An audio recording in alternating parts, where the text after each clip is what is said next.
이제 훈장에도 여러 가지 종류가 있는데요. 목걸이형 훈장이 있습니다. 이렇게 막 휘황찬란한 그 금은 보석으로 이렇게 한 그 목걸이형 훈장.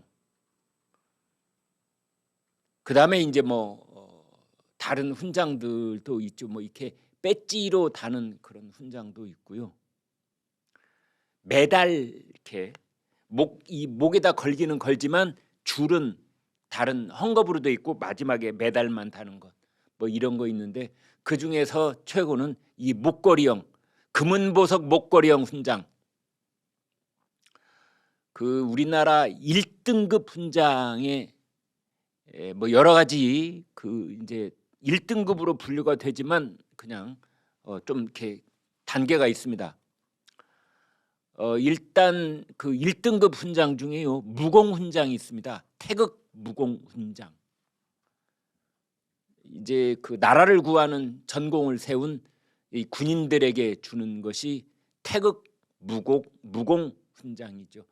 군인으로서는 그 훈장 받는 게 최고의 영예 이렇게 볼 수가 있죠. 1등급입니다. 그다음에 국민훈장 무공화장이라는 게 있습니다. 국민훈장 무공화장. 이것은 주로 뭐 이제 폭이 좀 넓어지는데요. 뭐 큰 업적을 세운 학자라든지 또는 예술인이라든지 문학인이라든지 뭐 이렇게 방면이 좀 넓어지는 국민훈장 무공화장이 있고, 그 다음에 이제 대한민국 건국장이 있습니다. 이것도 엄청난 훈장이지요. 안중근 의사가 예를 들면요, 김좌진 장군, 이런 분들이 정말 나라를 구하신 분들이 받는 그 1등급 훈장이 대한민국 건국장.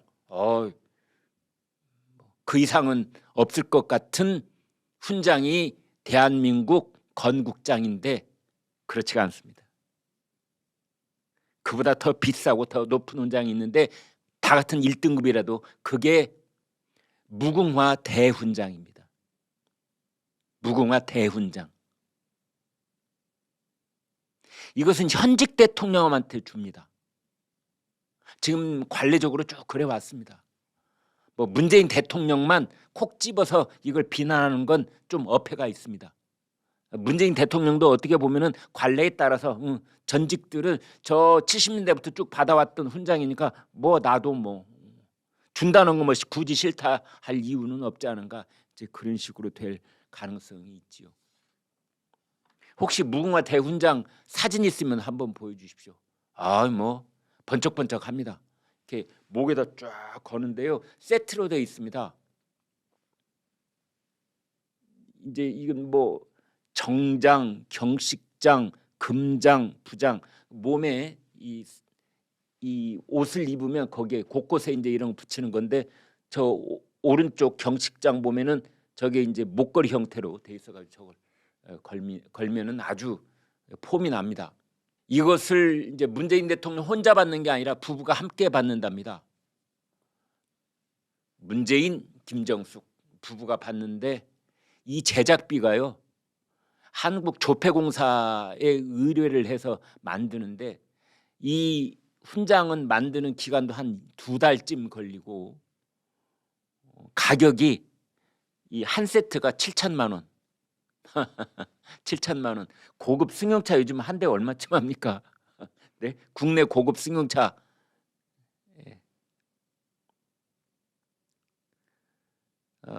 그런 값을 7천만 원을 줘야 되는 이제 그 훈장을요, 작년 9월 달에 이미 다 만들어 놨대요. 그래서 이제 어디에 보관돼 있는지 저도 모르겠습니다. 조폐공사는 행안부가 가지고 있겠죠. 그래서 국무위 회의에서 결정만 하면은 바로 이제 청와대로 가지고 와서 대통령 목에다가 김정숙 여사하고 같이 이제 걸어주는 장이 바로 무궁화 대훈장입니다. 다른 나라도 국가 최고 원수급에게 주는 훈장이 있습니다. 예를 들어서 제일 유명한 훈장 중에 하나가 프랑스의 그랑도네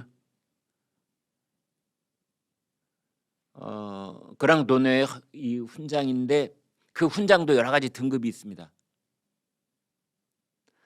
그랑도네어 맨 밑에가 슈발리에, 기사라는 뜻입니다. 그 위에가 오피시에, 그 위에가 꼬망도에, 그 위에가 그랑도피시에, 맨 위에가 그랑크로아. 그래서 이제 레종도네 그랑크로아, 한국인 중에서는 받은 사람 없습니다. 반기문 유엔 사무총장이 받는 그 훈장이 프랑스에 가서 그게 레종도네 그랑도피시에, 그러니까 2등급을 받는 겁니다. 유엔 사무총장도 2등급 받습니다. 그런데 이 그랑도네 그랑크로아, 이것은 프랑스도 전현직 대통령, 국왕급 해외 외부 인사, 그리고 한 가지 특이한 것은 프랑스는 뭐 작곡가 중에서도 유명한 작곡가라든지 파스테르 같은 생물학자한테도 주고 뭐 철학자한테도 주고 그렇습니다. 우리나라처럼 오로지 대통령만 받는, 대통령과 그의 부인만 받는 이런 훈장은 글쎄요, 제가 과문한 탓인지 모르겠습니다. 영국에도 가터 훈장이라는 게 있습니다. 가터 훈장. 그것도 뭐 가령 윈스턴 처칠 같은 이제 나라를 구한 국가 최고 지도자한테 이제 이런 가터 훈장을 주는데, 그런 정치인들만 주는 것이 아니고 군인한테도 주고 또 뭐 왕족, 존경받는 왕족한테도 주고 그렇습니다. 근데 우리나라는 좀 유난스럽게 현직 대통령만 받는 무궁화 대훈장 7천만 원짜리 이걸 주고 있습니다. 이제 문재인 대통령 좀 면목 없는 거 아니냐, 아무리 전직 대통령이 다 받았다 하더라도 지금 코로나 사태가 연일 최고 기록을 갈아치우고 있는 이런 엄중한 상황 속에서, 그리고 정권 재창출에 실패한 전임 대통령으로서 어떻게 저런 훈장을 목에 걸 수가 있느냐. 청와대 입장은 우리가 행안부에 요청한 바도 없고 뭐 조폐공사에 이 훈장 만들으라고 그렇게 뭐 지시한 바도 없다. 그 사람들이 알아서 지금 관례에 따라서 만들고 있는 거다. 아직 우리한테 준다고 뭐 연락 온 것도 없다. 이제 이런 식으로 해명을 하긴 했더라고요. 근데 많은 국민들께서는 염치가 있어야지 이제 그런 말씀을 하시는 시청자들이 많이 계십니다. 근데 저는 깜짝 놀란 게 이런 겁니다. 대통령이 받는 무궁화 대훈장 한 세트 제작비가 7천만 원인데요. 안중근 의사, 김좌진 장군, 이분들이 받았던 대한민국 건국장은 한 세트 제작비가 170만 원밖에 안 됩니다. 뭔가 위아래가 한참 바뀌었다는 생각 안 드십니까? 문재인 대통령 목에 걸리는 건 7천만 원짜리, 안중근 의사가 받은 것은 170만 원짜리. 이상하지 않으세요? 아무튼 이미 확정돼서 대통령 목에 걸린 훈장은 아닙니다만 무궁화 대훈장 그 절차가 진행될 것으로 그렇게 예상이 되고 있습니다. 오늘 아침에 신문들을 쭉 이렇게 거의 뭐 한 10개의 신문들을 보니까 제일 눈에 거슬리는 제목 중에 하나가 이른바 알박기라는 거죠. 알박기. 알박기는 원래 부동산 개발 그쪽에서 나온 용어지요. 이제 몇만 평짜리 택지 개발을 할 때 끝까지 어느 그 요충 그 핵심 자리에 딱 자기 집을 하나 정해놓고 안 파는 겁니다. 끝까지. 그래서 전체적인 사업에 자꾸만 차질이 생기게. 그랬다가 이제 나중에 영 저쪽에서 이제 다급해지면은 집값을 원래 시세보다 뭐 서너 배, 많으면 10배, 심지어 뭐 100배 이렇게 이제 값을 올려놓는 경우도 있습니다. 가령 어떤 사업가가 골프장을 몇십만 평짜리를 이제 조성을 해가지고 그 골프장이 막 착공을 하려고 그러는데 그 골프장의 가장 가운데에 뭐 이 이제 집을 한 채 가지고 있던 사람이 끝까지 안 파는 겁니다. 이 이제 알박기인 거죠. 그 골프장이 개발될 것을 미리 알고 집을 슬쩍 가서 사놓는 것, 이게 이제 진짜 알박기인 거죠. 어느 뭐 이 판자촌 있는 데서 여기에 현대건설이나 뭐 어디가 이 큰 아파트 단지를 건설할 걸 미리 알고 가서 거기다 집 한 채 딱 사놓고 끝까지 안 팔고 버티는 거, 이게 알박기입니다. 그런데 왜 인사에서도 알박기 얘기가 나오느냐? 대통령 선거가 끝나고 정권이 바뀌면 정무직으로 공기관이나 공공기관에 있던 사람들은 물러나야 됩니다. 아니, 이쪽 진영하고 저쪽 진영이 대통령 선거라는 것을 놓고 한판 싸워서 패배를 했으면 정무직들은 그냥 알아서 물러나는 게 사실은 그게 그냥 제 생각할 때는 그게 맞는 것 같아요. 뭐 정무직 자리들은 자기가 잘해서 그 자리 간 게 아니라 선거에서 이겨갖고 뭐 캠프에 있다 보니까 뭐 청와대 근처에서 왔다 갔다 하다 보니까 그렇게 해서 얻어 꿰찬 자리가 자기 전문성하고는 아무 관계없는 그런 자리들 아닙니까? 그러면 정권이 바뀌면은 염치가 있는 사람이라면 그냥 스스로 걸어 나오는 게 관례라고 저는 봅니다만은 지난번에 환경부 장관 김은경 장관이 뭐 환경부 산하 단체들이 수십 개가 있습니다. 공공기관. 그런데 문재인 정권으로 정권이 바뀌었는데도 물러나지 않고 있는 사람들을 이제 압박을 해서 물러나게 만드는 그것이 환경부 블랙리스트입니다. 김은경 전 환경부 장관이 그 사람들 물러나게 했다고 그래서 징역 2년 선고받았습니다. 환경부 블랙리스트 사건. 물러나지 않고 버티는 공기관, 공공기관, 산하기관장들 물러나게 부당한 압박을 넣었다 해서 직권남용 뭐 이런 혐의로다가 2년 징역형 선고가 됐습니다.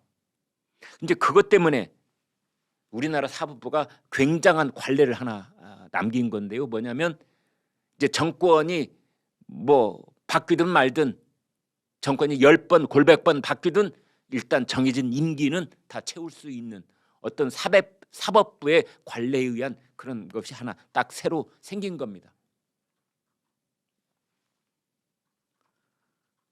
대통령이 직접적으로 임명을 할 수 있는, 약간은 간접적으로도 할 수 있는 그 공기관, 공공기관, 기관장, 거기에 뭐 상임감사 이런 그러한 기관이 350개랍니다, 여러분. 350개. 350개의 기관장, 상임감사, 그다음에 이사 곱하기를 한번 해보십시오. 일단 기관장하고 상임감사만 따지면은 700자리가 되는 겁니다. 감투가 700개가 공중에서 빙빙 돌고 있는 겁니다.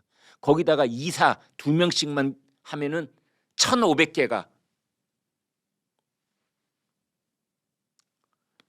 이제 그런 상황인 겁니다.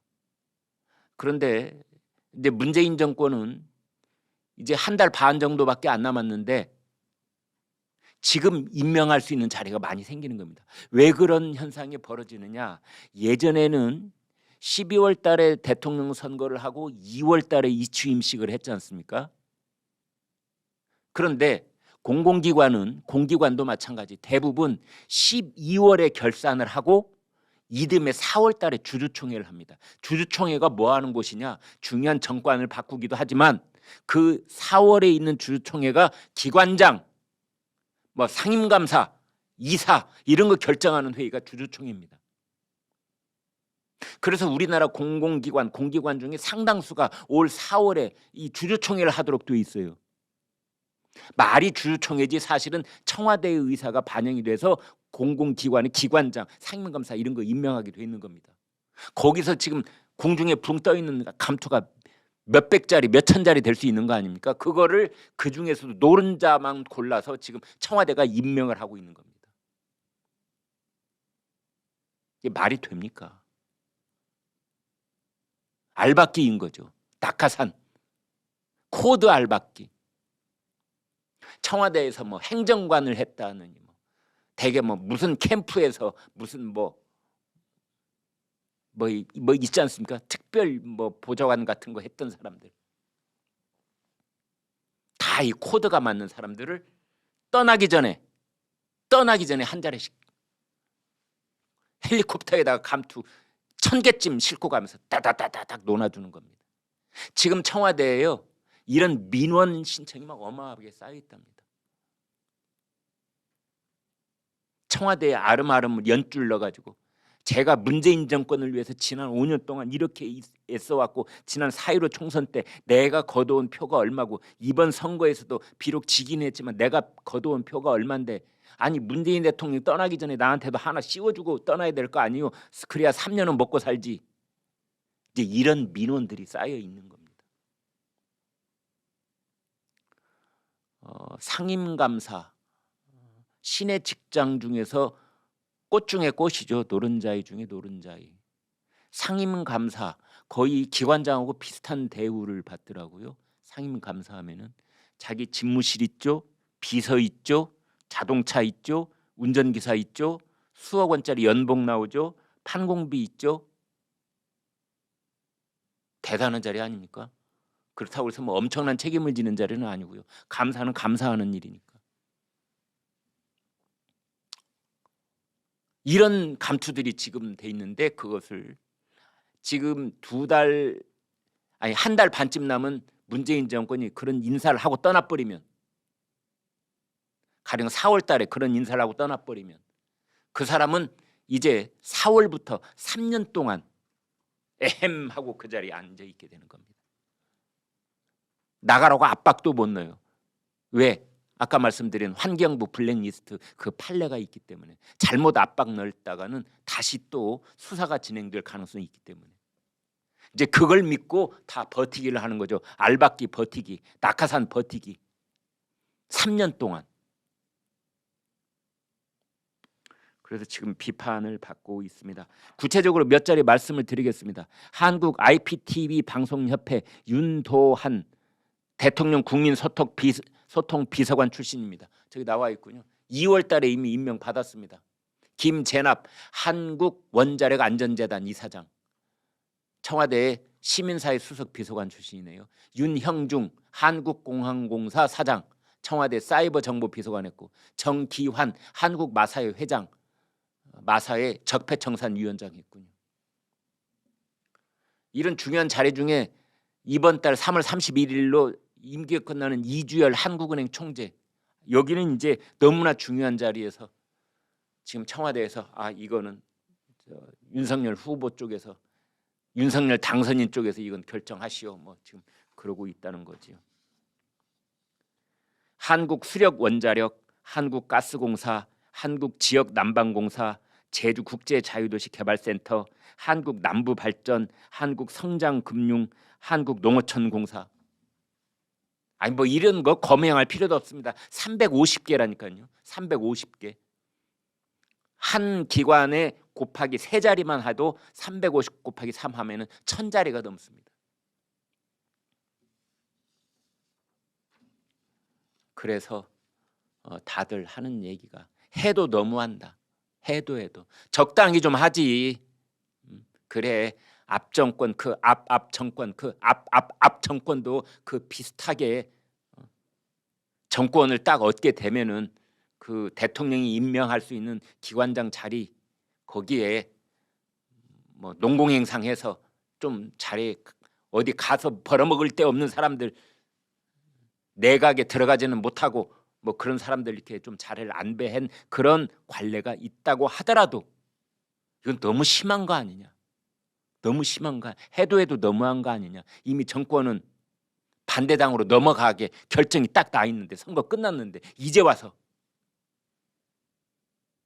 떠날 때는 그냥 말없이 떠나라. 떠날 때는 말없이, 떠날 때는 흔적 없이 발자국 남기지 말고. 그런데 곳곳에다가 지금 낙하산 부대 떨어뜨려 놓고 있고 알박기 하고 있고 추잡하다.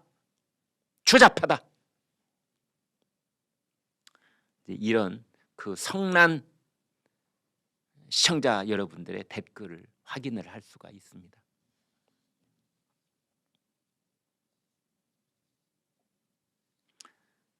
지금 그 캠코더, 문재인 캠프에 있었던 사람, 코드가 맞는 사람, 더불어민주당, 네, 이 캠코더 인사들이 지금 거기에 대거 몰려 있다 이렇게 되어 있습니다.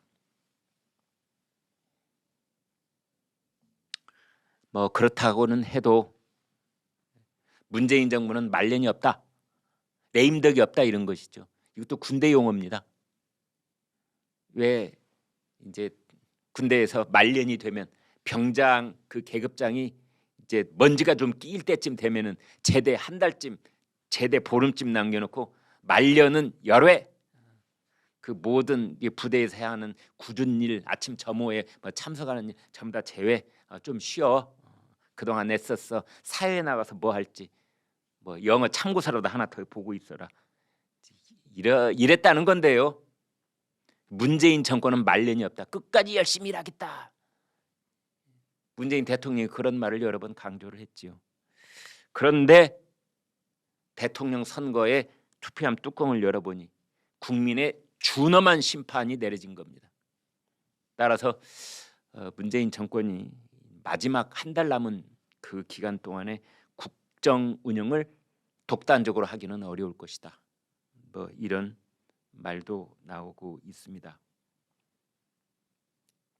내일 수요일이죠. 청와대에서 점심밥, 아주 중요한 점심밥 자리가 있습니다. 문재인, 윤석열 두 사람이 밥 먹기로 그렇게 돼 있습니다. 2019년에는 검찰총장 임명권자인 대통령과 거의 허리를 90도 가까이 숙여서 그 임명장을 받아야 되는 검찰총장이었는데 지금은 당당한 전현직 대통령으로 만나는 자리가 이제 내일 있습니다. 그 검찰총장 임명장을 주고받을 때 그 두 사람 그 어느 쪽도 오늘날 이런 순간이 오리라고 아무도 예측하지 못했을 겁니다. 그 자리에 배석해하고 있었던 조국 그 사람도 이런 일은 꿈에도 상상하지 못했을 겁니다. 그런데 대등한 입장에서 전현직 대통령이 되어서 한 사람은 현 대통령, 한 사람은 대통령 당선인, 이제 물러갈 권력, 미래의 권력이 되어서 최고 통수권자의 입장으로 이렇게 만나서 당당하게 같이 밥을 먹습니다. 뭐 여러 얘기가 오고 가겠지요만은 그 중에서 중요한 것은 이명박 전 대통령, 이재용 현직입니다. 이재용 삼성전자 부회장 이제 두 분에 대한 사면 건의를 윤석열 당선인이 하고 문재인 대통령은 그걸 받아들이는 모양새로 이제 사면 조치를 할 것이다. 이런 관측이 대부분입니다. 이런 선례가요. 그 김대중 대통령 당선인 때 한 번 있었습니다. 이제 국민 화합 차원에서 김대중 대통령 당선인이 김영삼 대통령한테 건의를 하고 김영삼 대통령이 그걸 받아들이는 모양새로 이제 뭐 전두환 노태우 두 전직 대통령을 사면을 하고 그런 전례가 있었지요. 이번에도 그렇게 비슷하게 이제 하지 않겠느냐라는 관측과 함께 문재인 사람 중에 가장 측근 중에 측근이라는 김경수 전 경남지사 드루킹 사건의 주범 김경수가 드루킹한테 그 일 맡기고 뭐 이제 그 랍스터란 뭐 있지 않습니까? 거기 저 프로그램 돌렸던 거. 그게 누구를 위해서 그랬겠습니까? 김경수가 이제 이런 얘기가 있는 거죠. 그게 다 문재인을 위해서 했던 일이지. 김경수 뭐 자신의 영광을 위해서 했던 일이겠어? 이제 이런 어떤 논리 구조 속에서 보면은 아마 윤석열 당선인은 이명박, 이재용 두 사람의 사면을 건의하고 지금 청와대 쪽에서는 그래 그걸 우리가 받아들이되 거기다가 김경수를 같이 넣어서 하자. 뭐 이런 얘기가 이제 오가지 않을까 그렇게 지금 예상을 하고 있습니다. 권성동 의원이 오늘 아침 방송에 나와서 김경수도 사면될 것으로 100% 확신한다고 그랬더라고요. 그리고 이제 지금 가장 중요한 인사 중에 하나가 김오수 현 검찰총장입니다. 임기가 1년 남았습니다. 그런데 권성동 의원이 김호수 검찰총장 뭐 나가라고 하지는 않겠지만 압박을 넣었다가 또 나중에 곤욕을 치를지 모르니까 나가라고 얘기지는 않겠지만 스스로 거취를 결정하는 게 좋지 않겠는가 이런 말도 했더라고요.